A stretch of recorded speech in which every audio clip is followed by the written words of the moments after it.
Hi, Courtney McCullough here with Courtney's Book Club.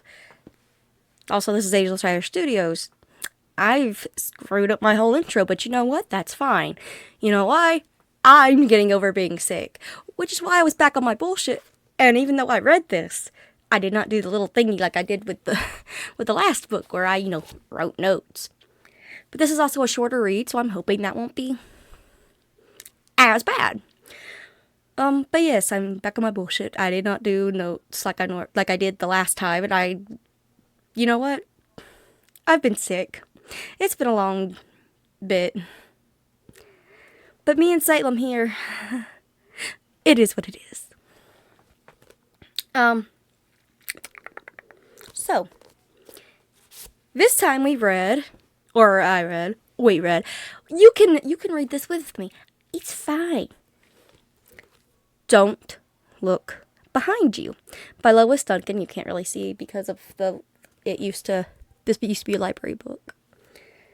But yes, Lois Duncan. If you recognize that name, she's also was the one who wrote I Know What You Did Last Summer, which became a major motion picture with sequels. So, someone's watching, which, reading the back. With tennis lessons, a popular boyfriend, and an upcoming prom, April Corrigan's life seems too good to be true. But when her father's testimony convicts a notorious drug dealer, the whole family must enter the federal witness security program, aka witness protection. April's entire way of life changes, not just her name. When a few naive mistakes result in a violent death, April finally realizes the truth. She can never see her boyfriend again.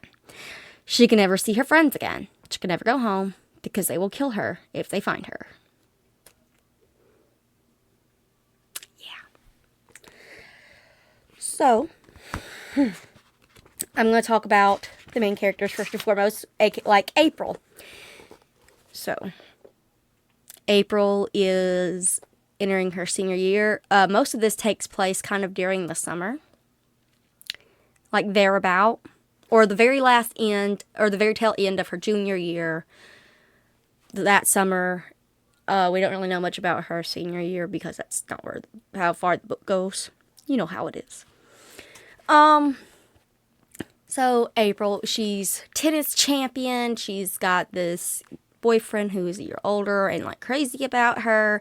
She's got all these plans.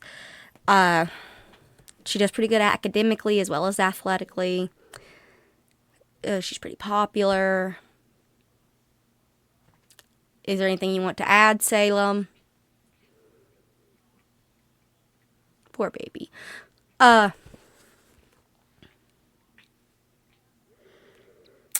They live in Virginia.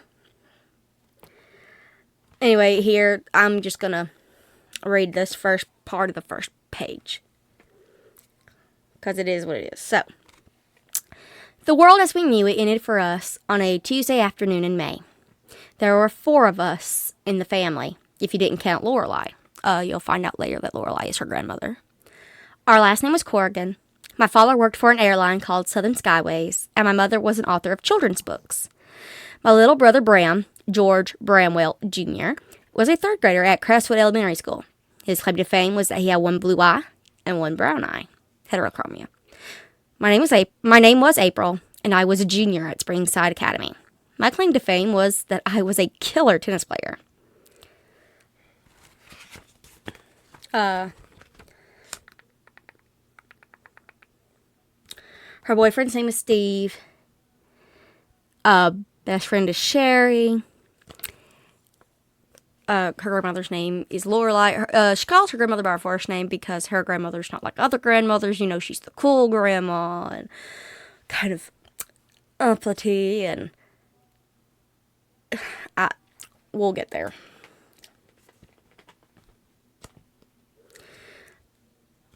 And at this point, her dad's already been doing trial stuff. Like, he's been testifying in court.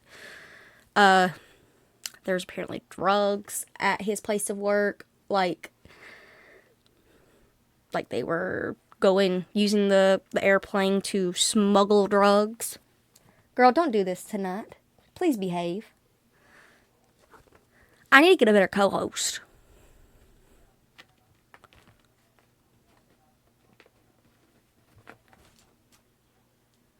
I'm gonna have to get a better co-host. One that doesn't get into trouble. Girl, no. Cats.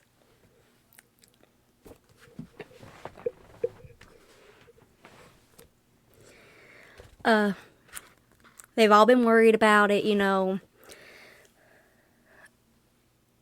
and up until this point, April's just been kind of like, gee, I hope Dad's okay. I mean, he probably doesn't know anything, though. Like, poor dude, he's oblivious. Like, he wouldn't even know what a cocaine looks like, So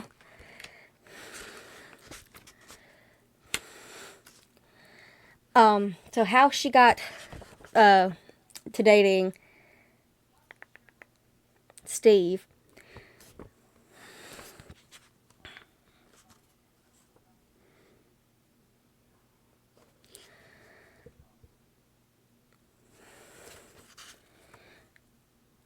She basically was supposed to she went to a party with another dude, and he went to a party with another girl, and their dates ended up, like, hanging out with each other. So they're like, okay, fine, screw you, we'll dance. And they ended up dancing, and they ended up really liking each other, and the rest is history. Of course, things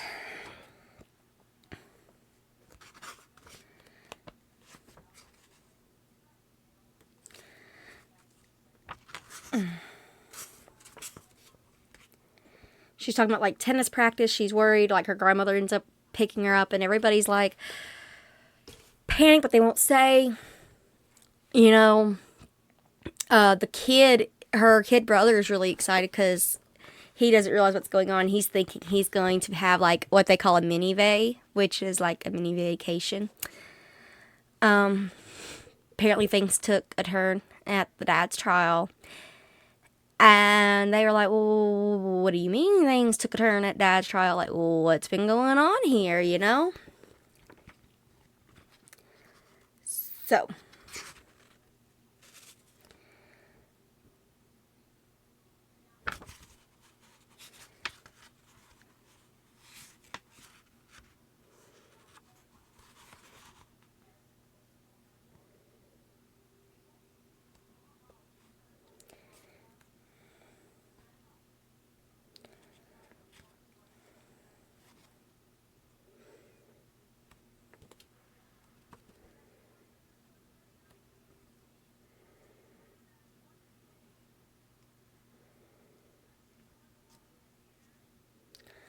So basically,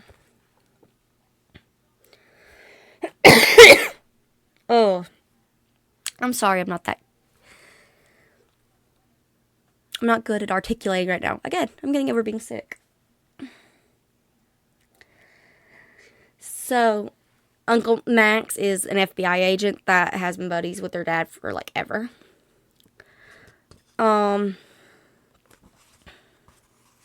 So he's telling them that someone fired a gun in the courtroom.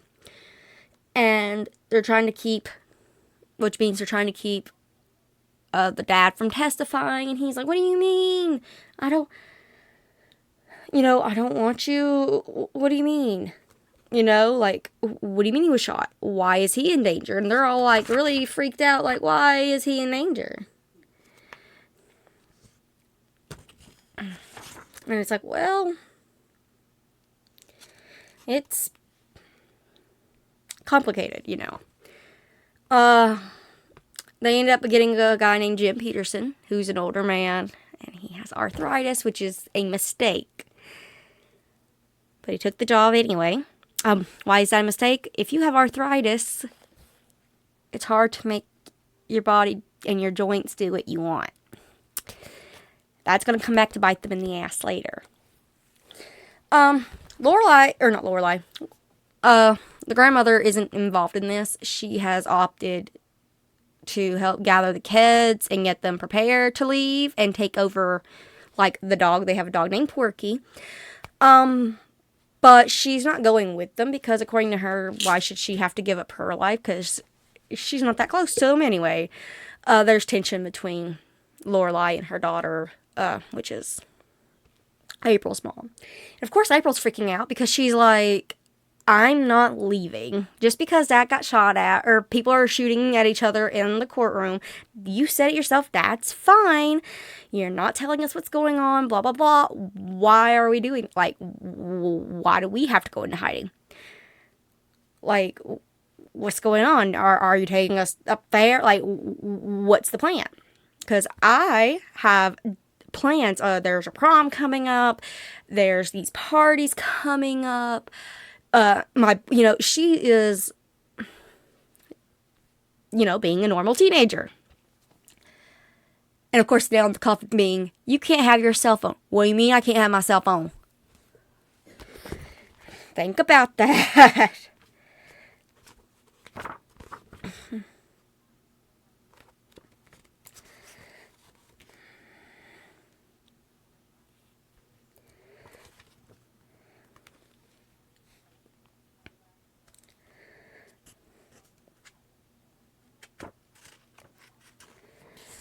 Da, da, da.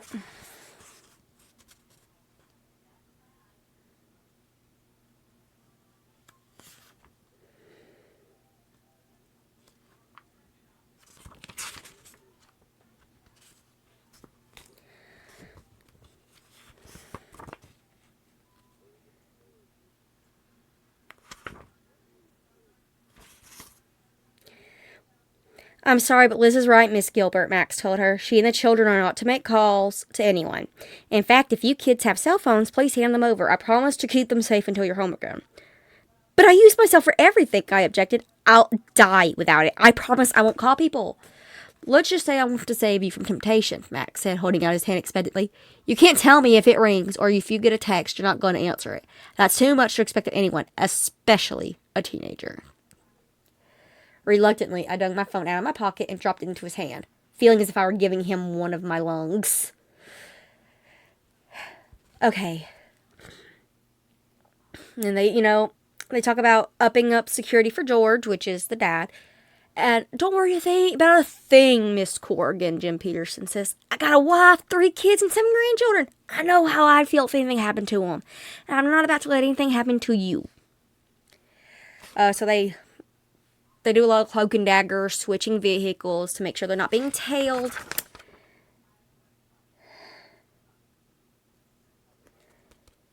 And then, of course, at the very end of this, they're like, now can you tell me what's going on? I asked Mom. It can't be possible somebody meant to kill Dad. How much of a threat is the manager of an air freight office? Dad's more than an office manager, Mom said. The light was too dim to allow me to see your expression. There's a reason we haven't seen Max for over a year now. He's deliberately kept his distance to downplay their friendship. Ever since the last time Max was at our house for dinner, your father has been secretly working for the FBI. Boom, there it is. So see, the dad's been working at, the Skyline Air, whatever, the airliner, and they've been smuggling drugs. And he has been let in on this secret. And so he made himself indispensable so that he would be able to get all this information and then tell the FBI and, well, trial. Which means people want him to shut up. Because do you know who typically wants drugs smuggled into the United States or outside the United States? That's right, cartels. And you know what you don't want to fuck with? Cartels. You know why? Bang, bang. That's usually what happens. So,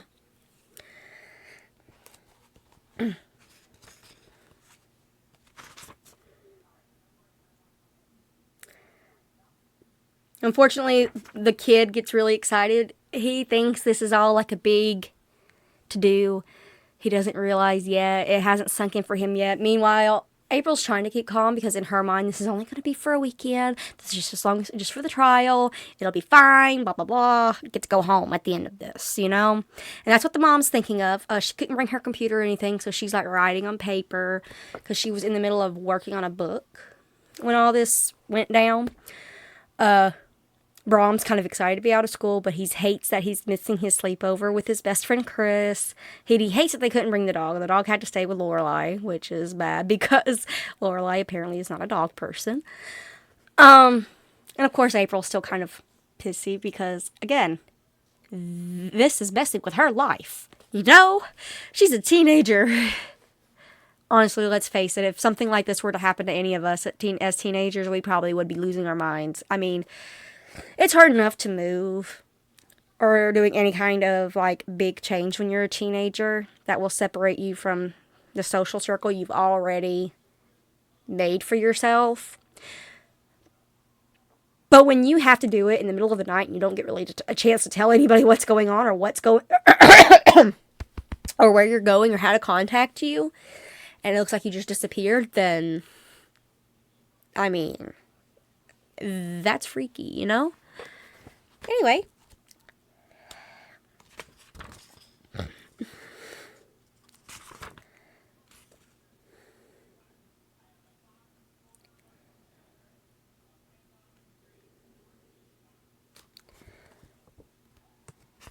Yeah, it's like,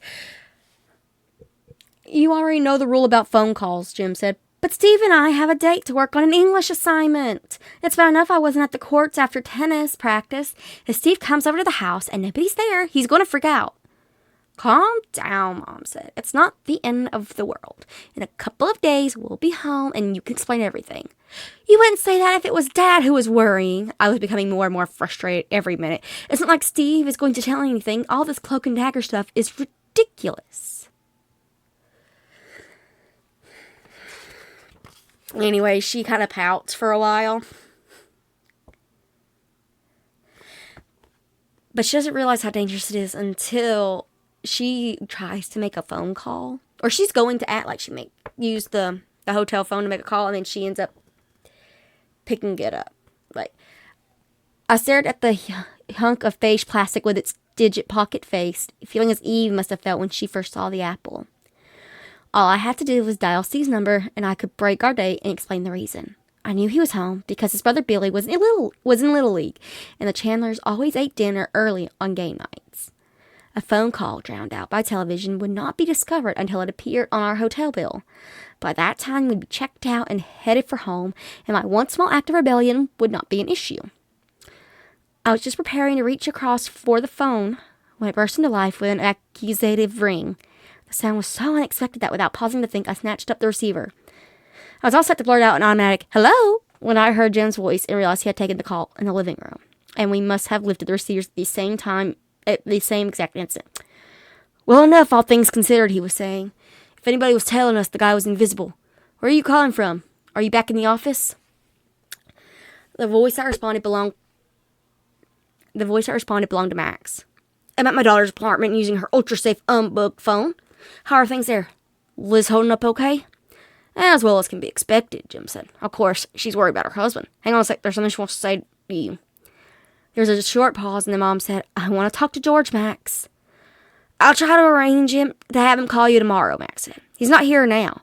Making this call from Susie's place. George has a private room and a personal bodyguard.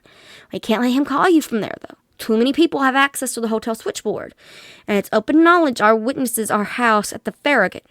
He can't use his regular cell phone, but I'll see if I can get him a new one." "But he is all right," Mom pressed him. "He's fine, believe me. After today, the courtroom will be closed to spectators. The only people allowed in will be lawyers and jurors." "I'd feel much better if I could just hear his voice," said Mom. "I'll do my best to see that you hear it tomorrow. Now, please, get Jim back on the line again. There are a couple more things I need to discuss with him."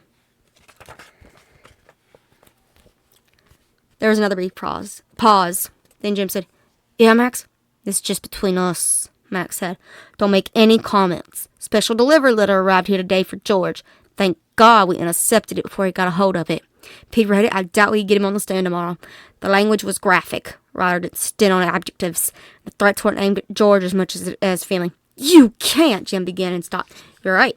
We can't withhold it indefinitely, but we can hang on to it for 24 hours. Usually I can talk George into anything, but he might pull out of it if he thought his family was in danger. We can't afford to do anything to rock the boat right now. This shit hits the fan as soon as our boy nails Lofton. He's knocking over the first line of the dominoes."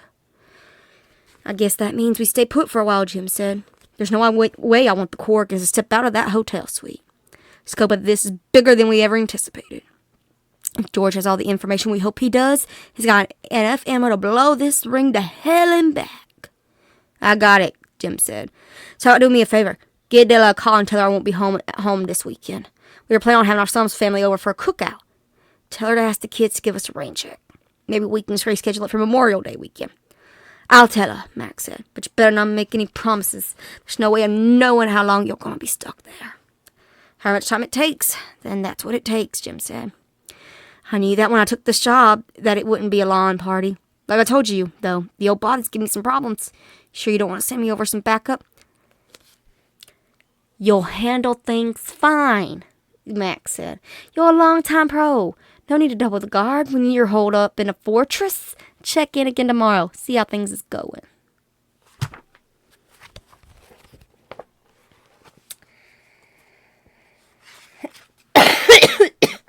Yeah. So poor April is like, okay, I realize that things are a little more bigger than anticipated, a little more dangerous. So she plays ball for a while.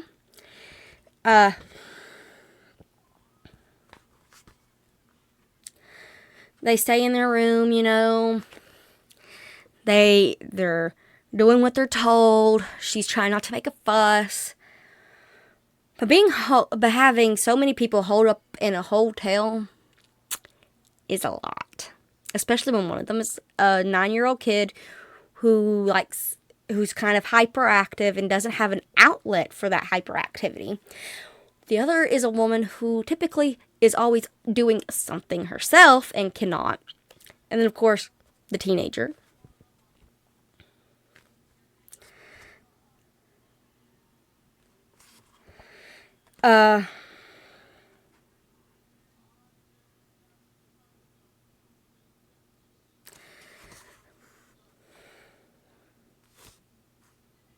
So here's the thing. The trial goes on, you know, and the dude's found guilty. And they're all, like, really excited because that means they can go home, or so they think. Turns out, just because the dude's guilty doesn't mean they get to go home, because the dude can appeal. You know, for those of you not in the United States, I don't know how it is in your country, but here in the United States, after you've been convicted, you can still appeal it. You can still be like, excuse you, but this trial didn't go the way it should have because this reason. You didn't have all the facts. And the facts are I'm innocent, you know. That sort of thing. Now, sometimes there is new evidence that really does exonerate. Sometimes it's a new witness. Sometimes it's DNA. Sometimes it's someone just doing their best to, like, get out of things, you know? But again, because of that, he's still technically a danger. So guess who has to stay in the hotel room longer than expected?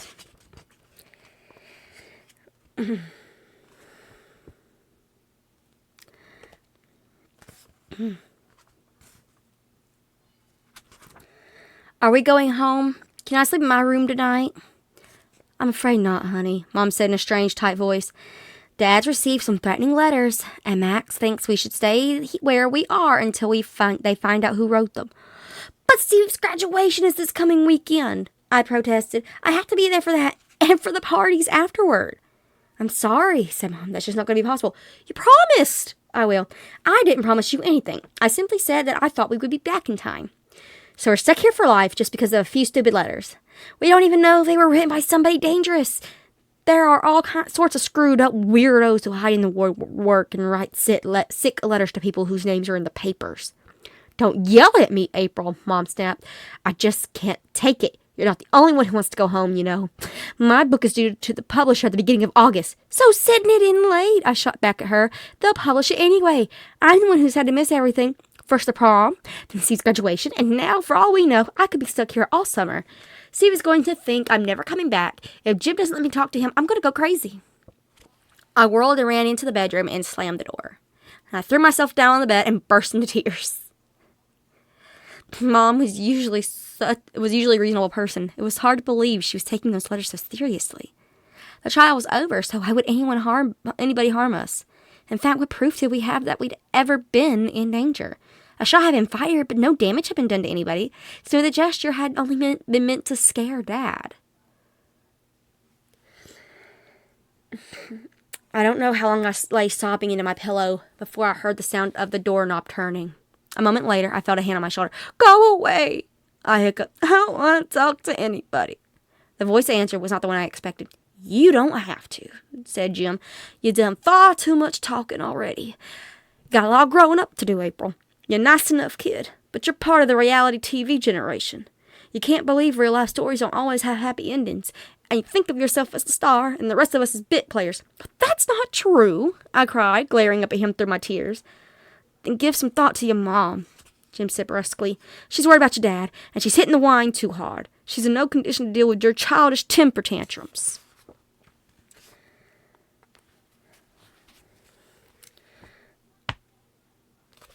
Anyway, so she's having a moment. We all would be. Let's be real. Let's be honest with ourselves, okay? If we were in April's situation, we'd probably be having some problems too. Especially if we were at that age of the teenage years, you know? Like, I mean, come on. Adolescence with all those hormones and big feelings and not really knowing where to put them, how to work through them, brain's not fully developed. Everything just seems so much bigger and scarier. Sometimes more optimistic. But, you know, it is what it is. And no one's really handling this well. I mean, like he said, Mom's hitting the bottle. She's drinking more. She's riding herself into a frenzy. And the little boy he's missing out on some key growing up too. I mean, he doesn't have his friends. He doesn't have his dog. I mean, they're holed up in this one little room. Well, it's not really a little room. It's a hotel suite, a fairly large one. But still, the point stands. They're up in each other's space the whole time, all the time. That gets old after a while, I'm assuming, you know? Well, here we go.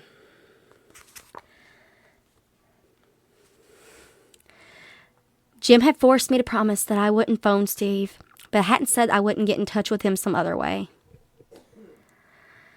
Swept along on a rising wave of perversity, I jumped up from the bed and crossed the room to the desk. As usual, Mom had spent her morning working, and sheets of hotel stationery covered with line after line of her neat, slanted handwriting lay scattered across the desktop in a haphazard manner. I tore a fresh sheet from the drawer and tore off the letterhead. Then I sat down at the desk and composed a letter. "Dear Steve, a note from your missing Rapunzel. I wish I were really the princess in that fairy tale and could let... and could let my hair down 14 stories so my prince could climb up to me. I felt so horrible standing you up for prom. Now I found out that I missed your graduation too. I'm so disappointed and miserable. I just want to die. I wish I could say where I am, but I'm not allowed to. I'll explain everything when I get home. For now, just know I'm thinking about you every second of every day, and I miss you, miss you, miss you. All my love. A." After I completed the letter, I reread it carefully. As far as I could see, it was totally innocuous, void of any shred of real information. Still, to play it totally safe, I had a postscript. Don't show this note to anybody and destroy it after reading. So, she slips it out and sends off the letter.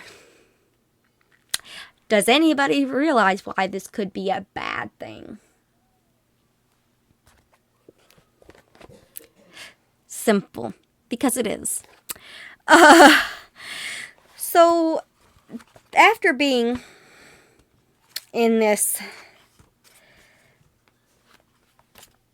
room for hours and hours and hours, well, I say hours and hours, but like from days and weeks and days and weeks, you know.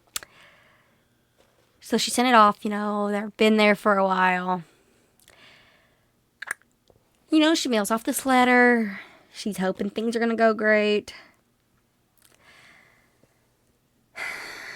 Things don't go great. There's a little knock on their door. Mom's in the shower. Or mom is in the process of getting a shower, I believe.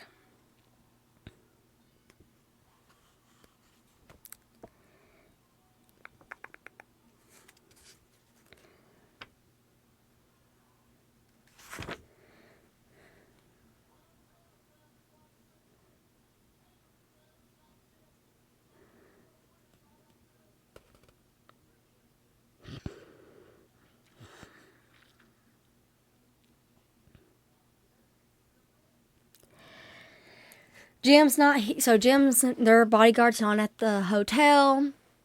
Their mom's busy. It's just like I think she's either writing or taking a nap. We're in the shower. I can't find that bit of information at the moment. So April and Brom are watching TV and they hear that knock on the door with a little voice going, housekeeping. What are the odds it's really housekeeping, though? They're not good.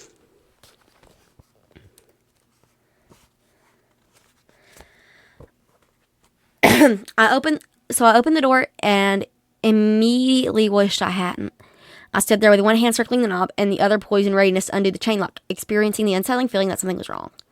The woman who stood in the hall appeared anything but threatening. She was slender and tall, with blonde hair and very dark eyes. The fact that I didn't recognize her wasn't surprising, as most of the hotel staff was off on the weekends and part-time workers substituted for the regulars.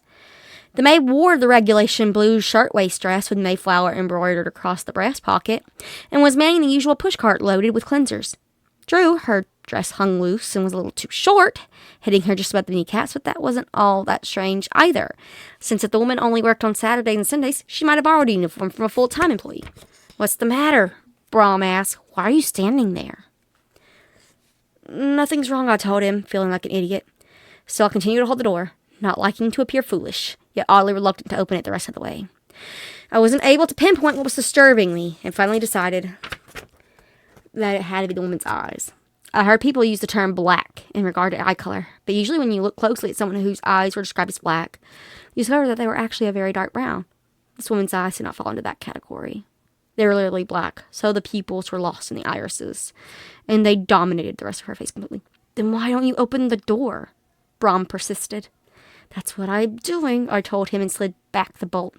At that precise instant, I knew what was making me uneasy. My attention had been so caught up by the maid's strange eyes, I had not taken in two other odd things. Her cheeks and chin were darker than the rest of her face. Her eyebrows were a different color from her hair. I must have projected my panic at that discovery, because before I could move, she hurled herself forward, ramming the door so hard with the side of her shoulder that I found myself sliding back into an inefficient doorstop. "Brom!" I yelled. "Come quick, help me hold the door." "What do you want to do that for?" Brom asked casually, his eyes still glued to the flickering screen of the television set. "Mom!" I shrieked. "Come fast, I need your help."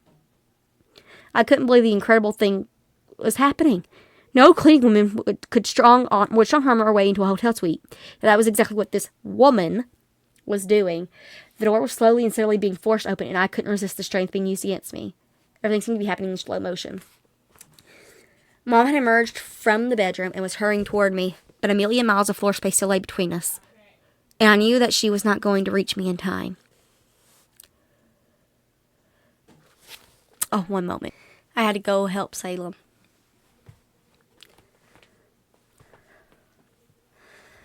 Alright. So at this point, someone's trying to break in. The kids, the only one freaking out really is April at this point, but her mom tries to help her.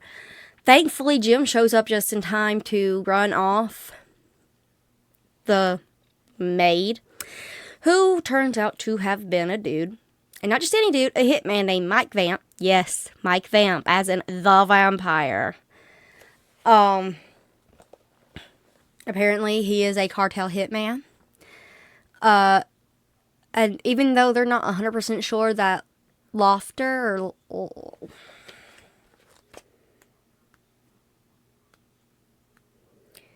what was that dude's name? Lofton. Even though they're not really sure that Lofton sent him because the dude doesn't really have that kind of clearance. Like, he's one of the lower level fish. And only the higher level ones send in the hitmen. That means they're on the right trail, but it puts the family in very big danger. And they're all like trying to figure out how they've found the hotel, and I think we all know how they found the hotel. And poor April, I think she knows too, but she's not gonna say anything.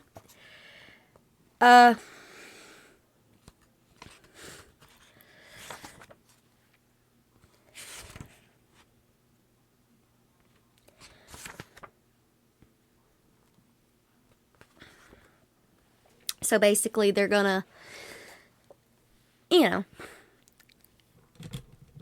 things didn't go well. They end up finding Jim's body. He did not survive the fight with the vampire. Mike killed him. Mike Vamp killed him. I'm sorry, I felt like I needed to remind, because this is not a supernatural book. They just call him the vampire, but he's not like an actual vampire. They call him that because of his eyes. And the fact that it's like he bathes in the blood of his victims or whatever. He doesn't really, but it's, people like to tall tales about assassins. So Max shows up, and he's like really apologetic about the whole situation with Jim. Which April explains that, he had arthritis, and it's like, well, if he had arthritis, he should have said something. And it's like, he asked you for backup, and you didn't give it to him also, dude. So, like, get off your high horse. The family ends up reunited, only to be told that they're going to end up in witness protection. Which, of course, little Brom freaks out, because what about his friend Chris? What about going into, getting up higher in, like, middle school? What about him, And then there's the whole thing with April, and she's, like, concerned about her friends and her senior year and all this other stuff. Like, what the hell? The mom's worried about her books, because she's not going to be allowed to publish books or anything. And the dad is, like, trying to make the best of it. But he also is having regrets. He's like, if I had known it was going to turn out like this, I don't know if I would have helped out Max. Oh. But he wanted to feel like a hero, which is why he did it. Yeah, he explained to his family that he didn't know he was going to be getting them into this kind of trouble. But see, he'd always been kind of the dorkier friend when he and Max were growing up. The dorkier, in the back of the crowd kind of dude. So he thought this would be his chance to be the big hero, and he took it. He didn't really think through the potential ramifications. Water under the bridge at this point. But despite everybody being like, no witness protection, they go into witness protection. They get their names changed, and this is kind of fascinating. I don't know. Lois Duncan strikes me as the person who does her research. So they did it through this method where they look up people who died as infants, like the birth certificates of people who died as infants, and then, like, from the same year that George and Liz, which are the mom and the dad, were born. And they sort of borrow those certificates and stuff to order new identification stuff, like social security cards and whatever.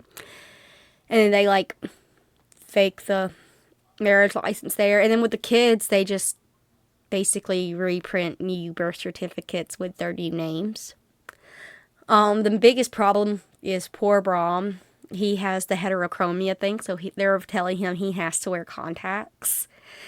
So he either needs to go blue-eyed or brown-eyed, because he cannot keep his heterochromia, like, out in the open. And he hates it, because he hates the feeling of the contacts. They make his eyes dry, but he doesn't really have much of a choice. Um, April's parents end up having to get like new licenses and stuff, which means they have to go away. Like, they get relocated to Florida. So they have to go into an even deeper part of Florida for the mom and the dad to get new licenses because they don't want to get them in that little area that they're at and draw more attention. Mom's not allowed to publish books anymore, and April makes them, well, we'll get there. April does not like her new name, and she does not like that they cut her hair, because she had like really long, pretty hair that she'd been growing out and trying to be like this beauty Rapunzel. Like, there's a reason her nickname was Rapunzel. They made her cut it, and she wants to cry, which I could understand. I mean, if you're one of those people who spent a lot of time growing out your hair and trying to keep it this length that you like and everything, and then all of a sudden it's all gone, I mean, that would be devastating. And poor Brahm, I understand his thing about the contacts. I mean, poor boy.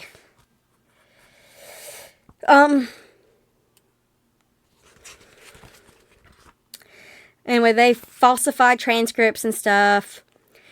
The grandmother is not coming back, or isn't going with them. She would rather be there, you know, like with her friends or whatever. She's going to keep the dog. They end up selling the house. Like, the government sells their house out from under them, which is really pissed off April when she finds out, but it is what it is. And they're sent to this part of Florida that seems like outback. And on the plane ride, she meets this girl named Abby, who is like shit talking her. I think it's either her stepdad or her stepmom. I can't remember which one it is.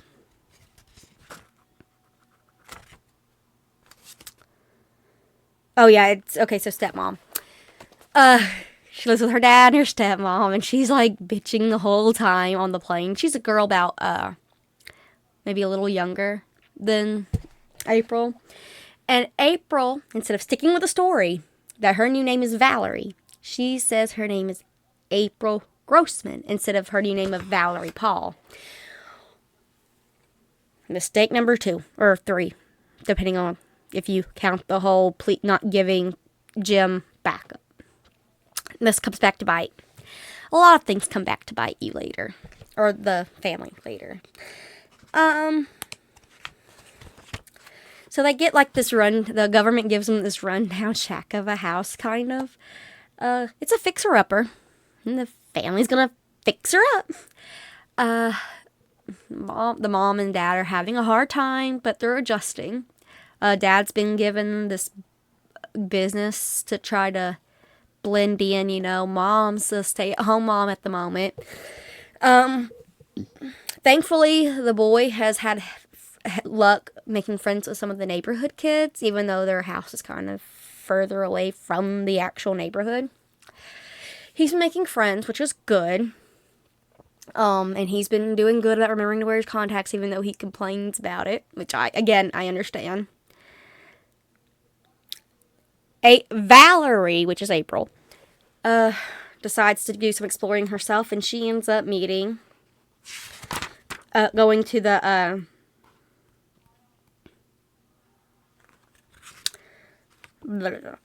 to the new, she ends up finding a tennis ball court where she sees 2 people, Kim and Larry, who are cousins, like, you know, doing some tennis runs.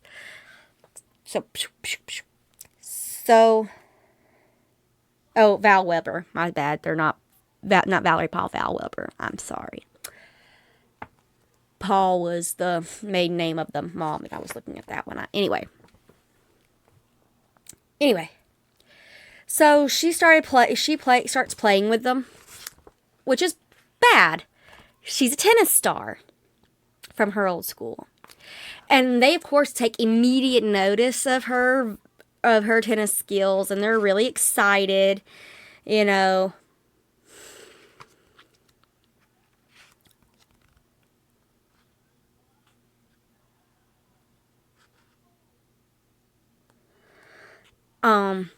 They're enjoying themselves. She's finally kind of about being where she is. And, she thinks Larry's kind of cute, This was another mistake.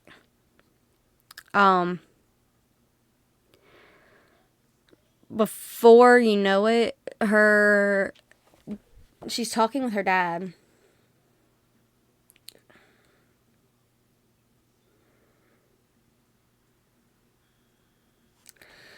So,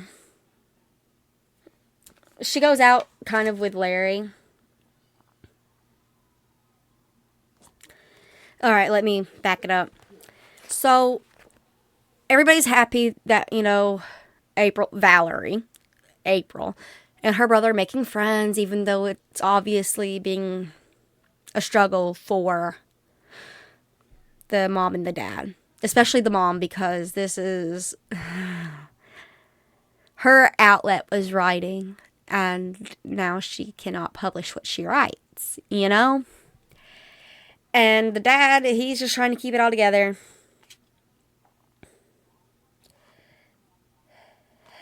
Anyway, so Kim and Larry invite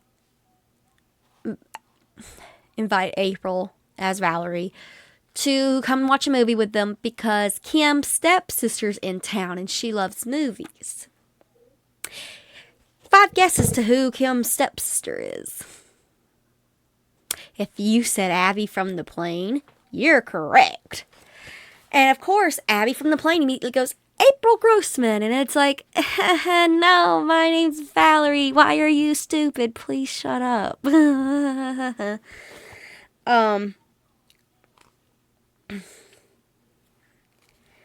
So she's bluffing. So of course I did what I had to do. I bluffed. I stared at the girl as though I'd never seen her before and asked in a feigned bewilderment, what are you talking about? She returned my stare with narrowed blue eyes, not in the least intimidated by my reaction. Gross, she said. You're the girl with the gross last name. Abby, please don't be rude to my friends, Kim said. How would you feel if somebody said that about your name? That's not what I meant, Abby said. She knows what I meant. She sat with me on the plane coming down from Richmond. She told me her name was April Gross and that she and her mom were going to Sarasota. Why is she pretending to be somebody else? You're mistaken, I said firmly. You may have sat next to somebody who looked like me, but my name is Valerie Weber. I've never been to Virginia, and I'm certainly not staying in Sarasota. My parents and brother and I are from North Carolina. That's not true, Abby insisted. I always remember people. I never make mistakes about things like that. Anyway, the whole situation gets diffused, but Abby keeps making these little pointed jabs and trying to make April slip up, which April's good. She's on her game. She's doing good. Of course, she doesn't do well at the movies. They were watching Twilight, and even though we all know what kind of a movie Twilight is, little romance with the vampires and the whatnot, April's kind of freaked out about it. She doesn't do vampires, and she hasn't since she was a little kid who accidentally watched, I think, The Lost Boys, and it really kind of freaked her out. So she goes to the bathroom, and then she overhears some mean girls talking shit about her and her family, And she learned some things about Larry, about the kind of a guy that he is, and how all the girls, fall to their knees for him, and blah, blah, blah. And, I don't know, there's just the way, which, I don't like Larry, and you'll find out later. So when April gets home, her dad's like, so Larry said something about your backhand, and I talked to Tom. Tom is their new handler since Jem's and basically it goes down they don't think that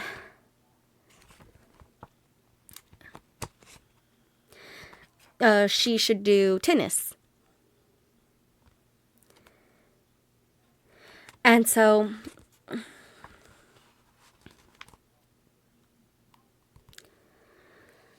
And, like, the mom's kind of on her side, though, because the mom's still pissed about this whole thing. My tennis ability is all I have going for me here. Are you telling me all I can do is bop a ball around? I was trying to keep my voice under control, but it seemed to be getting louder of its own accord, as if some invisible hand were turning up the volume. I rolled around upon Mom. Are you going to let him do this? As I already said, my opinions don't seem to matter. Your father's decided that we all have to give up everything. Mom got up from the sofa and headed unsteadily for the kitchen, trailing her fingers lightly along the wall. I'm going to get myself another glass of orange juice. Alcohol. No, you're not, Dad told her sharply. You've had enough. Come back here and sit down so we can discuss this. There's nothing left to discuss, Mom shot back at him. You and Tom make the rules, and the rest of us follow them. I gave up my career. April will give up tennis, but you can't expect either one of us to be happy about it. Our daughter's name isn't April, it's Valerie, Dad said. We can't afford to make slip-ups like that, even when we're alone. In a town this size, everybody overhears everything. Doesn't take much to make small-town people suspicious. And of course, at this point, Larry has also seen Rom without his contacts, which is bad, very bad. Anyway,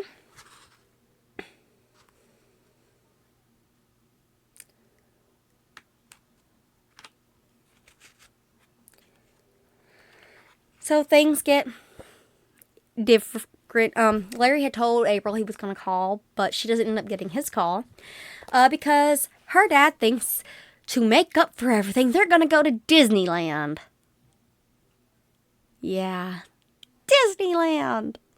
Or is it Disney World? Which one is it? Disney World in the Epcot Center. Yay!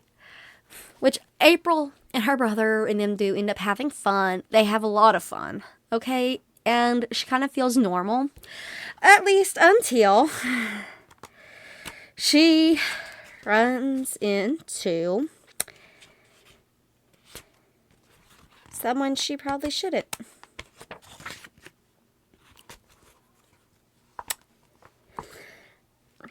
April! The voice was upon me now, and a hand clamped down on my arm. April, didn't you hear me? I've been screaming my lungs out. I was sure it had to be you the moment I saw you, even from the back with the new short haircut. Reluctantly, I allowed myself to be spun around and embraced by my tennis partner, Jody Simmons. So much had changed in my life in the week since I'd seen her that it startled me to find her exactly as she always been. Her eyes bright with pleasure at having found me, and her nice, wide mouth looked as though it would never stop smiling. I suddenly felt 1,000,000 years old, the last person on earth who belonged in happily ever after land. I can't believe this, cried Jody. It's so great to see you. Are you here all yourself? April, what are you doing here? Same thing you are, I told her, keeping my tone light. I'm pretending to be 10 years old again. This has to be the most fabulous place in the world. I can't believe it, Jody repeated, continuing to clean my arm, as though she were afraid I would disappear if she let go of me. The last thing I ever expected was to run into you here. Do you have any idea how worried we've all been? Sherry said you were called to the counselor's office, and from that point on, no one saw you again.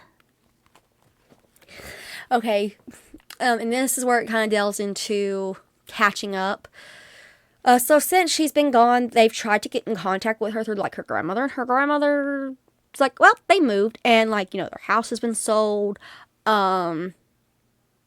which means that Steve and Sherry have hooked up, which is really pissed off April, because she's like, her boyfriend's hooked up with what used to be her best friend. Like, what? It's not funny. It's kind of bad. Nobody knows what's going on, and, like, April tries to tell Jody, like, you can't tell people, just forget about it. It's okay. Family's on vacation. Need a change of scenery. Just keep your mouth shut. And of course, when they get back,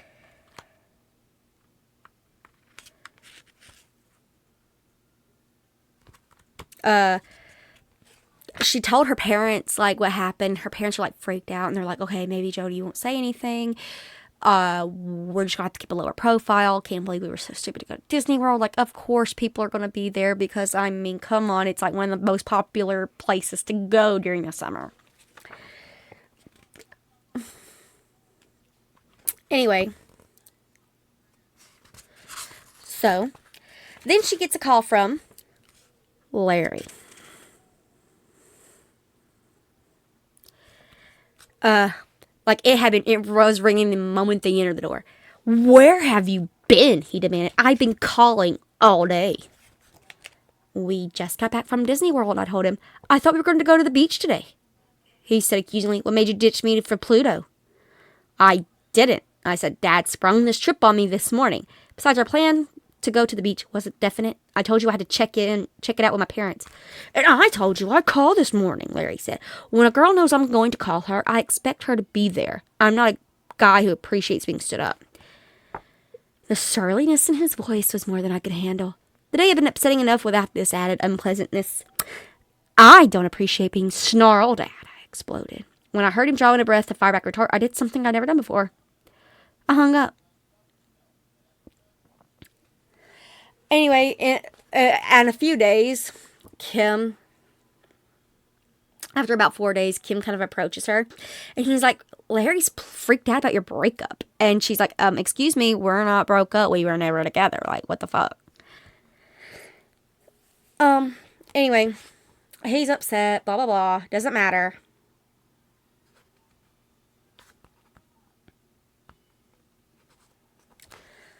Whatever. Right. Okay.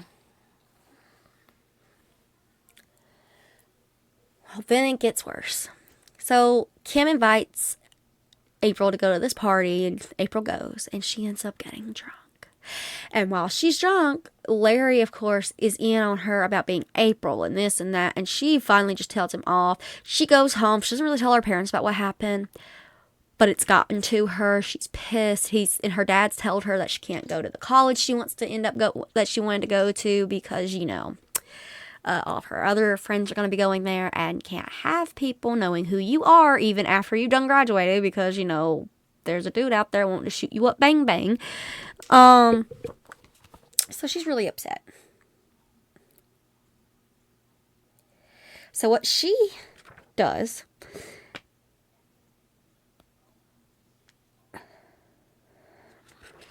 here's what April ends up doing, which is another mistake.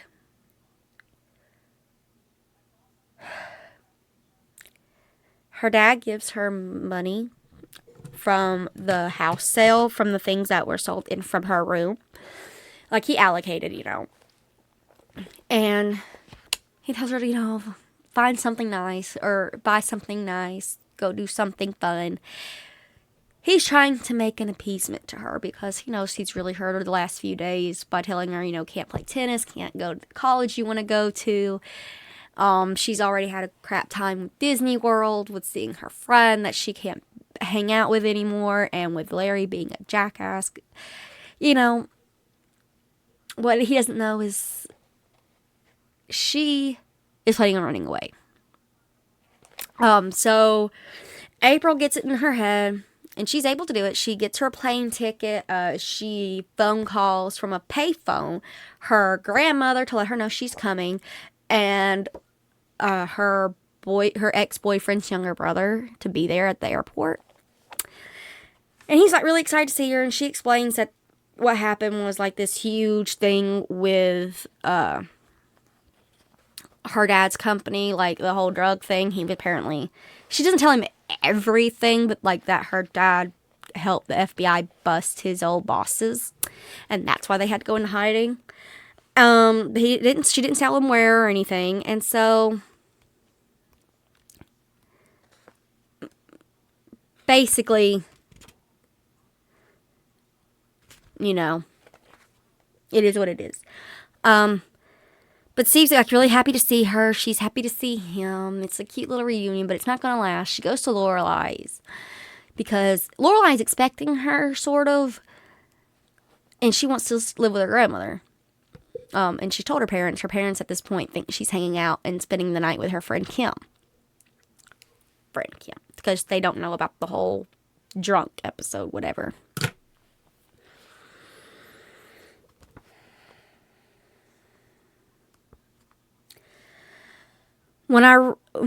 She's at her grandmother's. "Get back from the door," I took a few steps backward to give her a chance to peer through the peephole, which was something I didn't recall her ever doing before. Then I heard the click of the lock, and the door swung inward, revealing a woman I almost didn't recognize. "So you came after all," she said. "That's what I expected. You're such a stubborn child. There's just no way to reason with you." "Lorelei," I whispered in horror. "Lorelei, what happened?" "Don't stand there, Gabby," my grandmother said. "Come in." The moment I was inside, she shut the door and locked it, while Porky raced around in circles, barking joyfully, hysterical with excitement about seeing me again. I continued to stare incredulously at my grandmother. Her right arm was in an L-shaped cast that ran from her wrist to her armpit, and the whole left side of her face was the yellowish color of a serious bruise in its final stages. "What happened?" I asked. "Were you in an accident?" "It was no accident," Lorelei said. "I did something foolish. I opened my door to a stranger, and this is what happened." She sat down on the sofa, as though her legs were too tired to hold her, and I hurriedly sat down beside her and reached for her hand, bracing myself for what she was going to tell me. "A week ago, Pat called me from the gate to tell me a delivery man was here with a package," Lorelei said. "Time to go ahead and send the men up with it.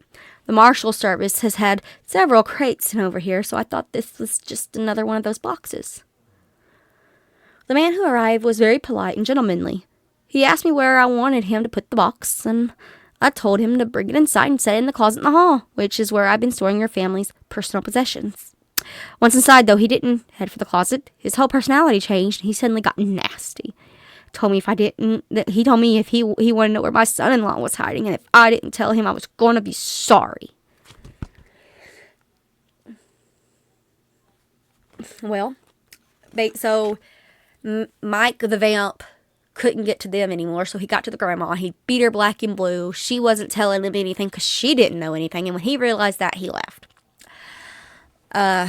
Since then, she's been kind of living on pins and needles, thinking about going to the Marshal Service herself because she's like not feeling safe anymore. So Lorelei and in April decide to go back to Florida together and warn the rest of the family because, if they got to Lorelei, maybe we need to move again. We need to lay low. So they have a few instances on the road where they think they're being tailed, and they probably are.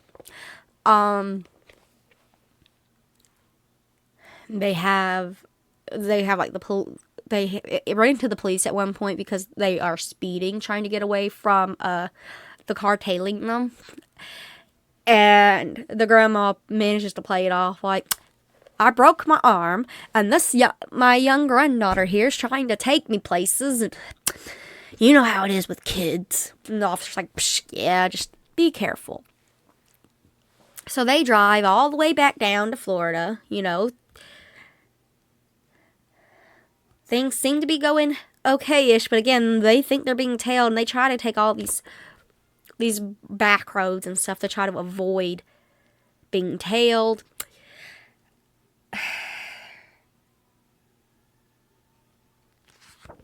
So they show up.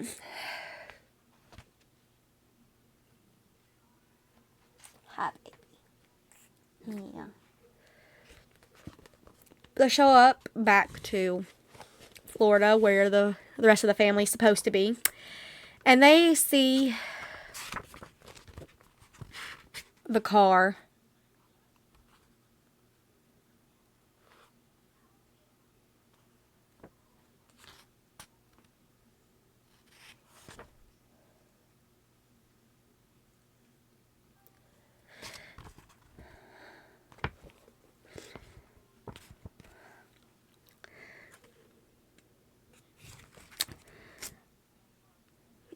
When they get there, though, they notice that the car that the family has been driving since they've been in Florida is like in an embankment, and nobody's in there, thankfully, at the moment. And April's like, "Great, I'm pretty sure Mom was the one driving because she's been drinking here lately. She probably..." Anyway, she ends up finding that the parents must have found out that she wasn't at Kim's, and they've been looking for her. Anyway, so they can't find the family in the house.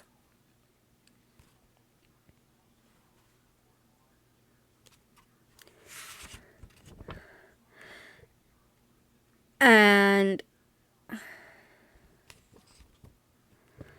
like they're exploring the house, trying to figure out what happened. The place doesn't look ransacked. It looks kind of ransacked, but nobody's there, and they're kind of worried.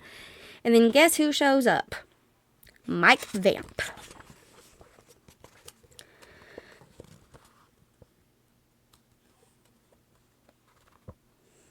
And he's in the house. They've already tried to call the police and everything because they're worried about him. And he's like, "I'm here to visit your father," Mike Vamp told me. His voice was low-pitched and cultured, almost a purr, which seemed to reassure Porky, who stopped his barking and started to wag his tail in greeting. Yay. This time he doesn't have a blonde wig. He's got, this thick, dark hair. She knows him by the eyes, though. "I presume you're April. Or perhaps you prefer to be called Valerie. People seem to have trouble knowing how to refer to you." "That's the man," Lorelai said from the doorway. "He's the one who attacked me."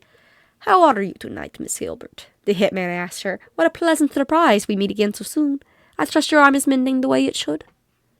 Lorelai did a magnificent job of concealing her emotions. "If you have any sense, you'll get out of here," she said. "My granddaughter's called the police, and they'll be here any minute now." "Oh, I'd rather doubt that," Mike Vamp said. "There hasn't been enough time. I saw her drop the phone before she started dialing." He came farther into the room and closed the door, shutting off the incessant beat of the rain. "It was my dad you want. He's not here," I told him defiantly. "We can't tell you where he is because we just got here." "Oh, I'm aware of that," he said. "My car is parked at the side of the house, and I sat and watched you as you pulled in the driveway. I thought at first it might be your parents returning, but then from the lights, I realized it had to be the Porsche. I must admit, surprised to see you. Hadn't expected you ladies to drive straight through." "How were you able to find the house?" asked Lorelai. "We hardly found it ourselves in the rain and darkness." "I had directions," Vamp told her. "During your phone conversation with your granddaughter, she mentioned a friend named Larry Bushnell. There was only one listing for Bushnell in the phone book. Larry didn't seem very happy with you, April. When I told him I was a federal agent tracking down an embezzler, he was more than willing to do his patriotic duty. I didn't have any problem finding the house." Fuck you. Fuck you, dude. Larry, why? Which, Larry gives me asshole vibes anyway, the way he talked about women and shit. Bitch, I'll break your teeth. I'll break your teeth. I'm still mad about him. I'm mad about a lot of guys like Larry. Guys like Larry just piss me off. "How did you find us in Richmond?" The question burst out of its own accord, and I braced myself for the answer I didn't want to hear. "It was your letter, of course, in your boyfriend's mailbox. That was the first piece of mail he'd received in a week. So I figured there was a good chance it was from you. The postmark gave me the city, and you said you were on the 14th floor, which narrowed down the number of hotels I had checked before I found a family that got all their meals through room service." Anyway, and this leads to her being like, "Look, my dad's not here. What do you want?" He goes, "I'm going to hold you hostage and let your father know I have you. And if he wants to save you, he needs to come here and sacrifice himself." Which she doesn't want that to happen. Nobody wants that to happen. And she's over here like, "Look, I don't even know. He didn't even really give up Lofton. I mean, what the hell?" And he's over here like, "Look, the people I work with don't want to take chances. We're taking everyone down." And it's like, great. Just great. So he locks Lorelai and April up, which April tells him, please, just whatever you do, don't lock me in the closet." Of course he locks her in the closet, but what he doesn't realize is that she tricked him into locking her in the closet, because in this old house, the closets have a secret entranceway into an attic. And the reason she knows that is because that's where her brother and his new friends have been making their little clubhouse. So she sneaks up there, and she manages to escape. Of course, Mike Vamp finds out that she's escaped, and this is where, the climax happens. They are doing a chase sequence. She's trying to get away from him. He's trying to get to her. It's not pretty.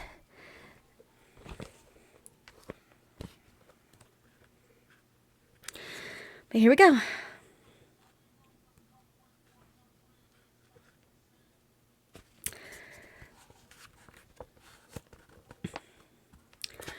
I reached the car, hurled myself into it, and slammed the door, punching the lock button a split second before Vamp's hand struck the handle.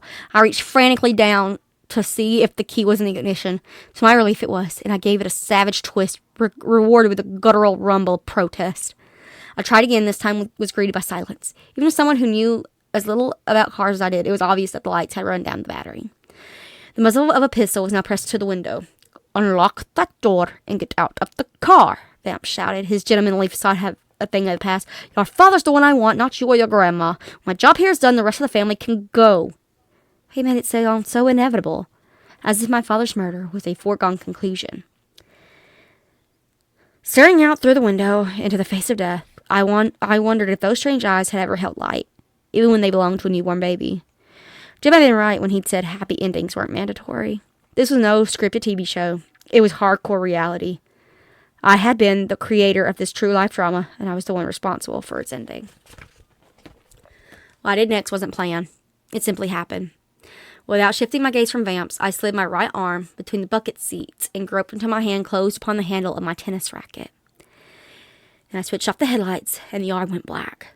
The thin slip of moon was once again shrouded in clouds, and the lighted front window of the house was shielded by bushes.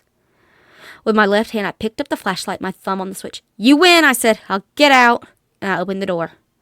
If I had more time to think, I might not have done it.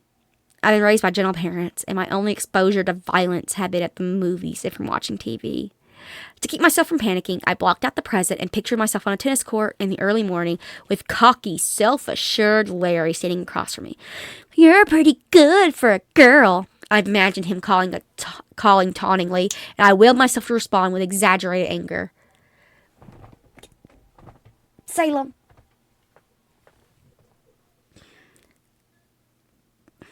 Sliding out of the car, I turned on the flashlight and directed the beam into the startled eyes of the hitman. The sudden blinding glare caught him unaware, and I didn't pause to find out how he was going to react to it. With my right hand gripping the racket handle and my legs widespread for balance, I swung my serving arm up and over my head. I told myself the pale oval was a tennis ball, and this was a serve that was going to decide the match. It seemed as though I was moving very slowly, but actually it all happened in a matter of seconds. With my arms stretched high in the air, I turned the racket on edge and brought it slicing down with all my strength directly into the face of the man in front of me. Basically, she knocked his ass out. Okay, she didn't even knock his ass out. I think she killed him. Anyway, what happens is, like, the family ends up showing up at this point. Dad have found, the family had went to the hospital because Mom had that wreck. Because she went to go look for April at her friend's house that she claimed she was at, even though she wasn't. So she wrecked the car, and they had to go to the hospital, and the whole family went. And they called Tom, which was their handler. So when they get back and they see all this, like, they find Lorelai. Lorelai tells them what happened. They find April in the embankment, and they find, they find the hitman. Apparently, he is dead. She ended up killing him. But see, professional killers are a dime a dozen. If one falls down on the job, they'll send in another one. So basically, they have to go back into hiding. But this time, they make the joke, or April swears this time she'll do better. She will not cause problems like that. She'll adhere to the new reality. So basically, they're going to have to start all over again outside of Florida. Tom's like, the government's not really going to like this, so good luck. We can't do it like the same way we did it last time. You're going to have do some of this on your own. To which the family's like, yeah, sure, why not? But this time, April's like, can I please at least pick my name this time? You know, ha ha ha ha. And there's like an epilogue where you don't really find out what her new name is. But, you know, she seems to be adjusting okay. And she's working at a mall where she meets a guy who she thinks is cute. And there's kind of a full circle moment where she talks about getting this pretty little crystal prism thing for a Christmas gift, or as a Christmas gift. And it's full circle because when the story starts off, she talks about the little prism gift that Steve gave her when they first got together. So it was a cute little piece, a cute little roundabout piece, but there's still danger ever lurking. And that's the end of Don't Look Behind You.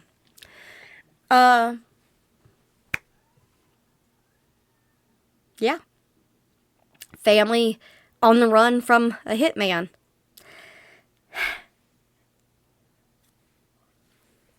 Now, there are some inter-family problems here. Dynamics that are still going to be addressed. Girl, one moment. Like, sure, the epilogue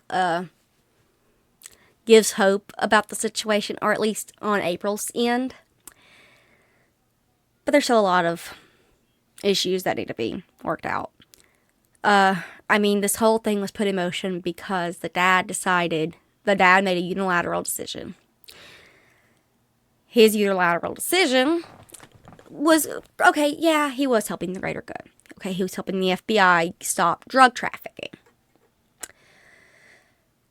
On the outside, that's very good, very noble, very brave. Putting your life on the line like that, even though you're a civilian, kudos.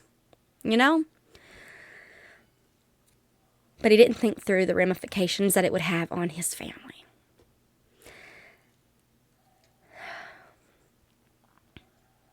He got to play hero, but at the cost of his wife losing a career she loved, his daughter and his son both having their lives completely uprooted, and of course, his mother-in-law getting her shit rocked.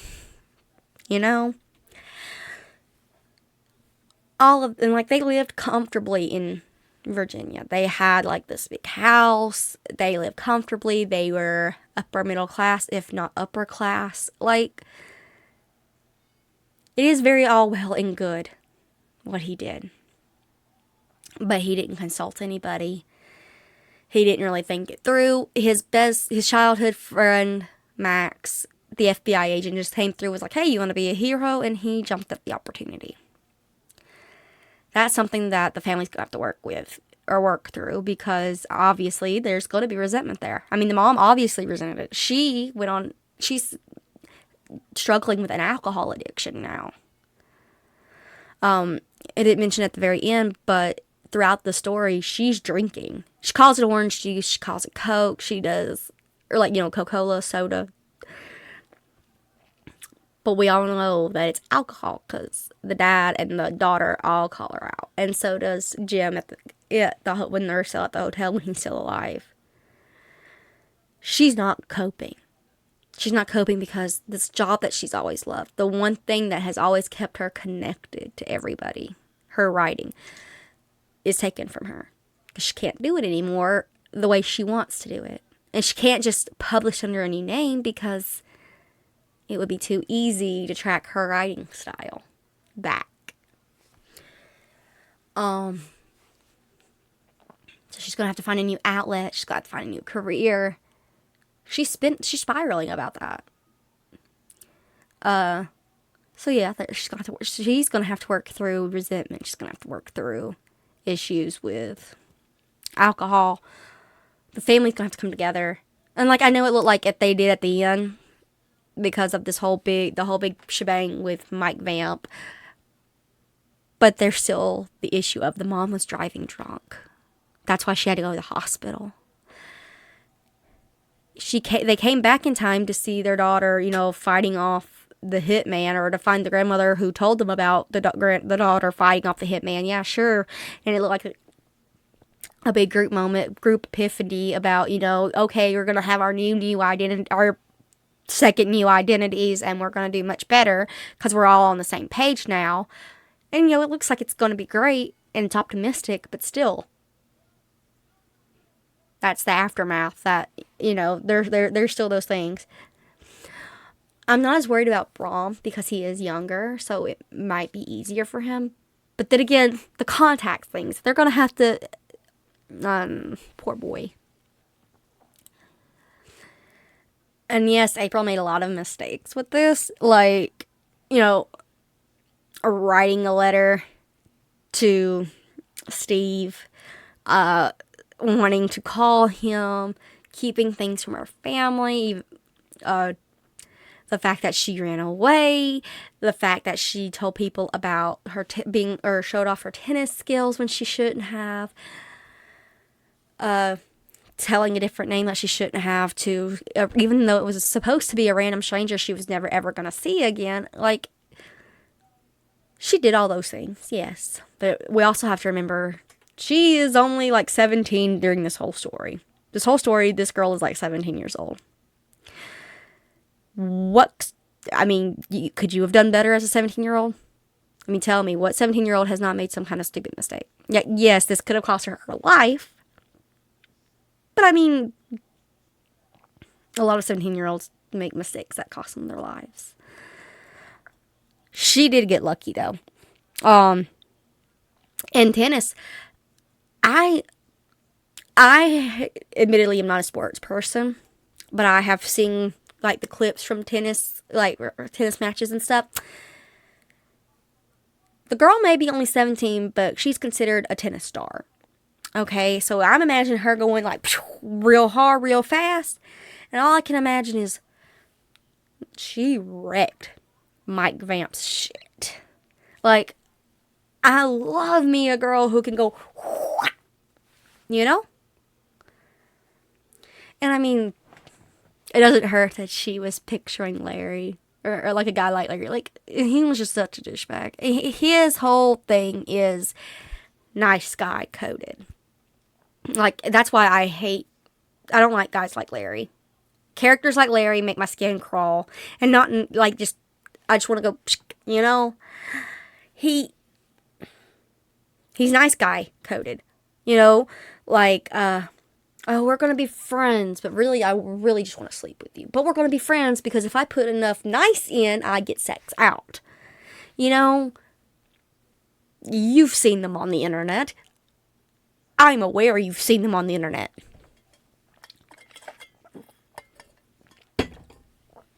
In real life. I'm sure you've probably been unfortunate enough to bear witness to one. I have been unfortunate enough to be witness to a few of them. Even on the receiving end. But let me tell you. No. Like, I don't know what's worse, fuckboys or nice guys. You know what I mean? But that was Larry in a nutshell. Can't stand him. And poor Kim. Like, I really want to like Kim because she seemed, in the story, she was very quick to accept April. And she really wanted to be friends. But she struck me as the way she covered up for Larry after the way he acted because she missed a phone call. Because of reasons outside of her control. It makes me think she's a pick-me. I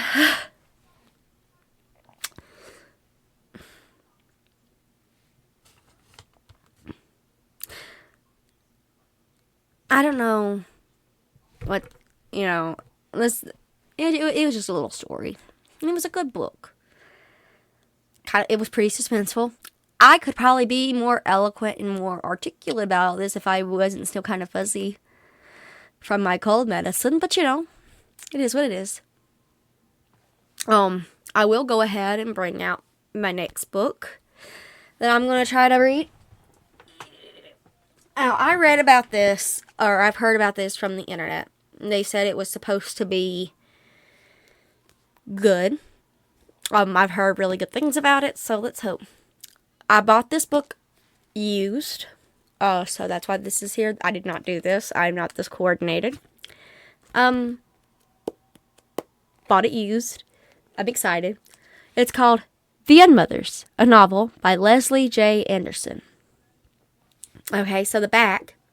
In this emotionally raw and propulsive folk horror mystery, a journalist goes to a small town and unravels a dark secret that the women have been keeping for generations. Marshall is still trying to put the pieces together after the death of her husband. To get her back on her feet, her editor sends her to the small town of Rayford to investigate a ridiculous rumor. that a horse has given birth to a healthy human baby boy. When Marshall arrives in Rayford, she finds an insular community that is kinder to the horses they are famous for breeding than to their own people. But when two horribly mangled bodies are discovered in a field, one a horse, one a human, she realizes there might be a real story here. As she is pulled deeper into the town and its guarded people, her sense of reality is tipped on its head. Is she losing her grip? Or is this impossible story the key to a dark secret that has haunted the women of Rayford for generations? Unbearably tense and utterly gripping, this atmospheric tale of female rage, bodily autonomy, and generational trauma hails the arrival of a masterful new storyteller. This seems very appropriate considering what we just went through. Or at least, by the time you see this, it's probably it's old news.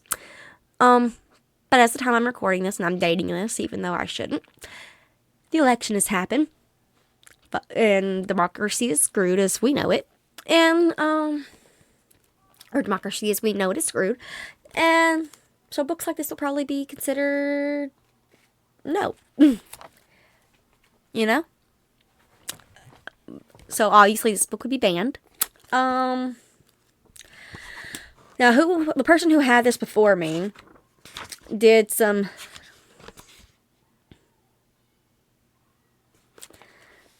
things. She didn't do the whole, he or she didn't do the whole book. About half of it, as you can see. Apparently they're part of the guest host for Midnight Society Book Club, which is interesting. Green is good, relatable writing. Blue is funny. Dark is what the fuck. Tan is the dislike. I think there's only one of those here that I'm seeing, so that's good. Just one little thing to really dislike, or maybe it's not that. It's something. Why was this whole? Oh, the whole paragraph is yeah, they annotated it in places, but honestly, that's fine. And then of course the little things discussion.